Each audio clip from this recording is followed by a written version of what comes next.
High বন্ধুরা, তোমরা কেমন আছো? আশা করি ভালো আছো।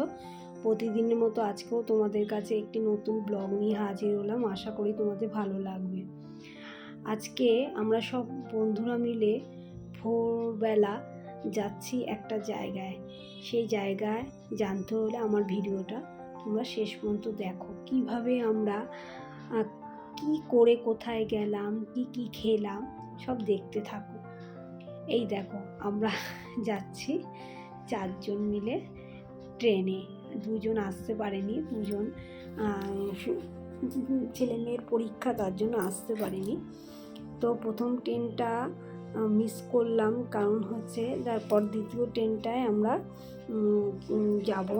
যেখানে যাচ্ছি প্রথম ট্রেনটা করে যাওয়া যাবে না, তার আগে স্টেশনে নেমে যেতে হবে, তার জন্য এই দেখো উঠে পড়েছি সবাই মিলে। খুব ভালো লাগছিল এই দিনটাতে না। আমরা এই সপ্তাহের এই একটা দিনই যে আমরা একটু ট্রেনে করে এদিক ওদিক ঘুরে বেড়াই, কোথায় যে যাই তার ঠিক ঠিকানা থাকে না।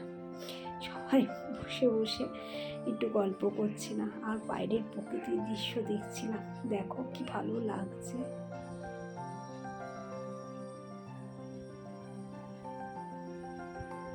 ট্রেনের মধ্যে অনেক রকম সবজি বাজার নিয়ে বসেছে, তো সেগুলো দেখছিলাম। তো ফাইনালি এসে গেলাম আমরা সংহতি স্টেশন। এই স্টেশনটা আমাদের অনেক দিন আসার ইচ্ছা ছিল, তার জন্য আমরা একটু আসলাম। এখানে শুনেছি একটু মানে গ্রাম্য পরিবেশ রয়েছে, আর আমার গ্রাম্য পরিবেশ খুব ভালো লাগে। একটু গাছপালা সুন্দর থাকবে, মানে এত ভালো লাগে বলবার মতো না। এ দেখো আমরা সবাই মিলে এদিক থেকে ওদিক যাচ্ছি, আর চারিদিকে সমস্ত দৃশ্য তুলতে যাচ্ছে। আরও 2 জন থাকলে খুব ভালো লাগতো, 2 জন নেই। তার মাঝখানে আমি একটু আবার রিলস করার চেষ্টা করলাম, কিন্তু ঠিক মতো রিলসটা হলো না। পেছন থেকে লোকজন চলে আসলো, তাও একটু চেষ্টা করলাম।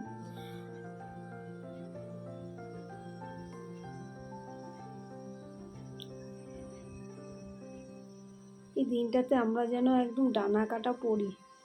তারপর দেখলাম কতগুলো মাছ। দেখো এটা কি মাছ, মুখটা হাঁ করা, আমি ঠিকও বুঝতে পারলাম না। কতগুলো তেলাপিয়া মাছটা বুঝতে পেরেছি, এটা মনে হচ্ছে মৃগেল মাছে কীরকম মুখটা, মনে হচ্ছে কি যেন কিছু খেয়ে নিয়েছে, বা কীরকম হাঁ করা মুখটা দেখে কীরকম লাগছিল যেন। তারপর পেয়ে গেলাম একটা নৌকো, সবাই মিলে খুব মজা করছিলাম নৌকোটা নিয়ে। নৌকোটা ডাঙায় রয়েছে বলে আরও মজা লাগছিল। এই দেখো কি সুন্দর শালিক, এই পদ্ম ফুল। ট্রেনে বসে বসে শালিক ফুল দেখছিলাম, কিন্তু এই পদ্ম ফুল দেখে তো ভালো লাগছিল। তারপর আমি এখানে একটু ভালো করে একটু রিলস করলাম। সেই ফাঁকা রাস্তা পেয়েছি, কেউ নেই না, কারণ হচ্ছে কেউ থাকলে একটু লজ্জা লাগে। তো ফাইনালি আবার আমাদের ব্যাক করতে হবে বাড়ির দিকে। তো বসে পড়লাম চা নিয়ে, সব চা বিস্কুট সব খেয়ে তারপর রওনা দিলাম বাড়িতে। তো আমার এই ভিডিওটা তোমার যদি ভালো লাগে, অবশ্যই আমাকে কিন্তু তোমরা জানাবে, তা আমি নতুন ভিডিও আবার নিয়ে আসতে পারবো। তো আমার এই ভিডিও কেমন হয়েছে সেটা কিন্তু আমি তোমাদের অপেক্ষায় থাকবো, তোমরা বলবে।